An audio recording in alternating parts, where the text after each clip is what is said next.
Thanks for joining us again for the next episode in our ongoing Shared Living podcast series. I'm your host, Dan Esdale, the Chief Marketing Officer with Encompass Human Services. And I'm thrilled today to be joined by Susan Frasca, who is one of our Shared Living coordinators. Susan, go ahead and introduce yourself. Well, hello. I've been here a very long time. I've been working in this field for 32 years, but specifically in the shared living model, I've been doing this for about 15 years.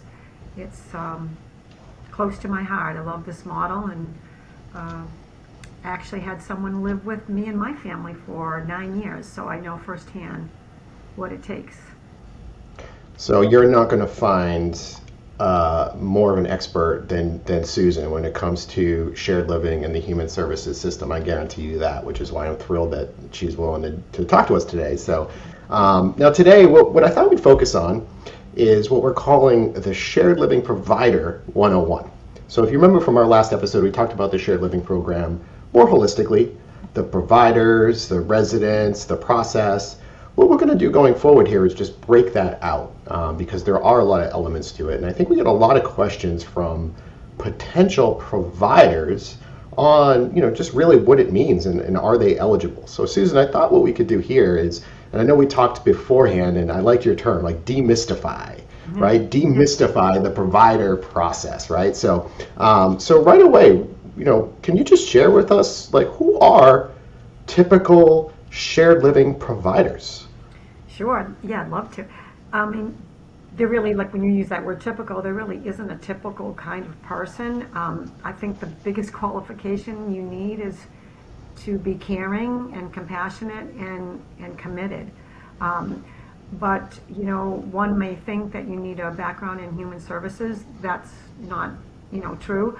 A lot of times, yes, our providers do have a background in human services or also employed by a human service organization, but that's not a must by far. A shared living provider could be a single person, could be a couple, married couple, lots of little children running around, maybe some grandchildren, or not. It all comes down to what's going to be best suited for the match that we're trying to make. But yes, it's very, very open. All walks of life, all backgrounds, and that's what makes it so wonderful. So sounds like we have a very diverse community of providers right now, not just at Encompass, but across the state. And when we talk about providers, we're talking about people. But obviously a provider is somebody who is going to house a person with a disability who qualifies for this program. And I think that term house, the housing component. Mm-hmm. Can you talk about that as well so people really understand that? I mean, the basic question is my residence going to be suitable for the program? Mm-hmm. Yes. The funny thing is, if you have an extra bedroom, that's, of course, that's the number one thing, but you may have a very large home, you may live in an apartment or a condo, so all those things are fine. The bedroom, and then we do like a site inspection that is basic to most every residence anyway. Smoke detectors, carbon monoxide, that there's sufficient exits to exit the home. A lot of people do have bedrooms on second floor, so again, that goes back to making the match. So for one person, if you have a second floor bedroom, it may not be suitable for one person, but that doesn't mean that it's not going to be perfect for someone else. So I hope that answers the question. Well, one other layer to that is in terms of a residence, there are a lot of people out there who own, and there's a lot of people out there who rent. Right. Is there any distinction there in terms of qualifying for the program? No, because as I said, apartment, condo, no, that's not our business. We're fine with whether you own or rent. Yeah. Great. And again, with this theme of demystifying, right? So you mentioned it's not just human services staff members who participate in this program. So someone who maybe has no experience in human services might be thinking, geez, am I, my house or my apartment, I have a bedroom, it seems like that would be a fit, but do I need some kind of certification in order to qualify for this program? Can you speak to that? Yes. Well, to start with the basics, we offer CPR first aid if you don't already have that. We'll provide that. And then, like a lot of, jobs, we do a CORI, criminal background check, and fingerprinting that's required by the Commonwealth of Massachusetts. But then, of course, we take it a step further. If we're looking to make a match with someone with autism or Down syndrome, OCD, depression, we're going to give you some specific training on that so that you have the skills. And of course, my job is to support you along the way, on a weekly, monthly basis, to make sure that you have the skills to handle that.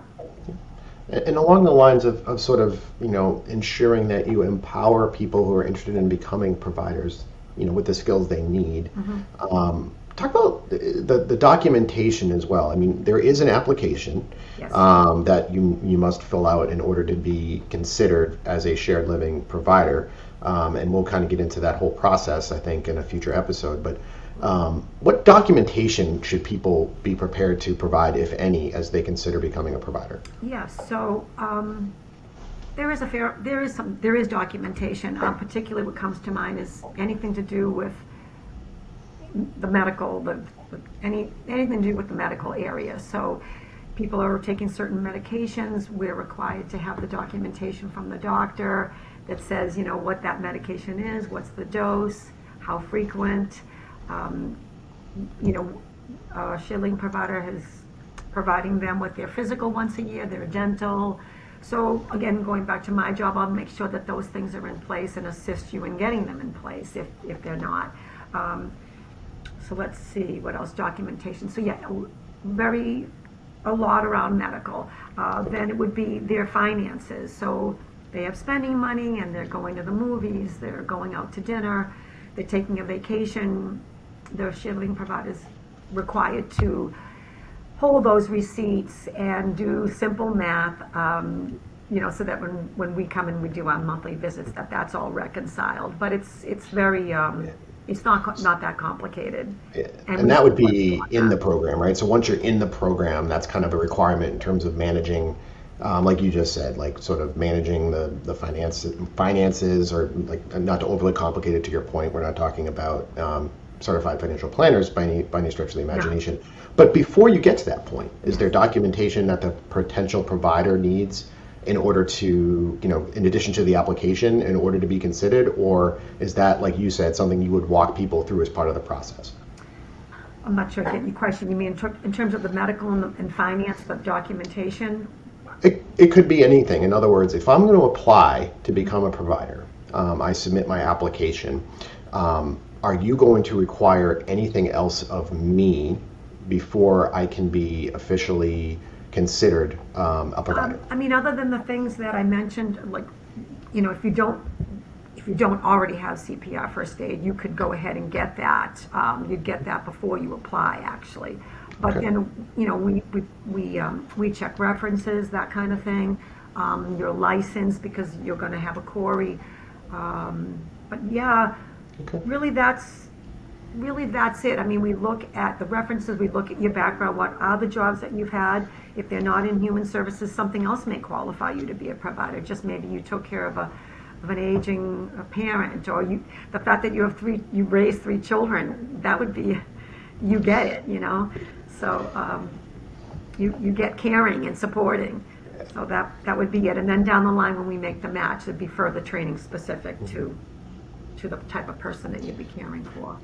And that's a perfect bridge to, I think, the last question is, you mentioned sort of the specific circumstance, right? So the training that you and the team at Encompass might provide to ensure that, you're empowered to, provide the care for the person with a disability who's going to be living with you. Can you talk about the match process? So I apply to be a provider. I'm accepted into the program, you've completed all those steps, and now I'm ready to be matched with a resident. Can you talk about the timeline for that and what that process looks like for somebody who's not familiar with the program? Right. So the timeline, I wish I could nail that down. Sometimes it's literally weeks, sometimes it's many months. And that's because of a couple of factors. It's based on what referrals we're getting from the state, first of all, or maybe someone from one of our group home systems is looking to go into shared living. And then it's about, like you said, Dan, the match.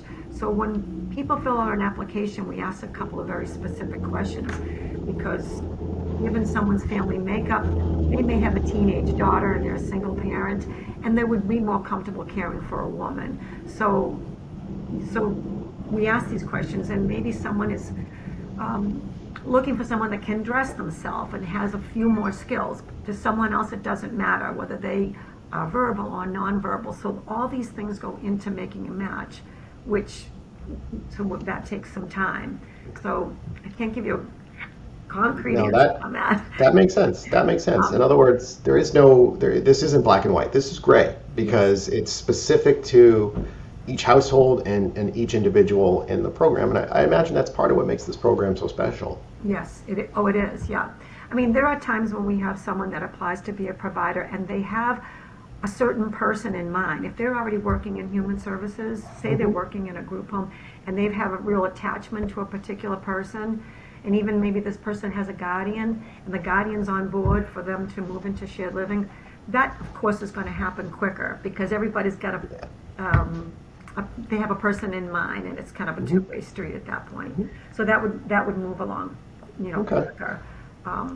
But the real message here is that, there is no, as a incoming provider or prospective provider, you do have a voice, it sounds like. Oh, yes. And you do, have advocates for sort of you as the provider, along with advocates for the participants in the program, to ensure that it's a beneficial process.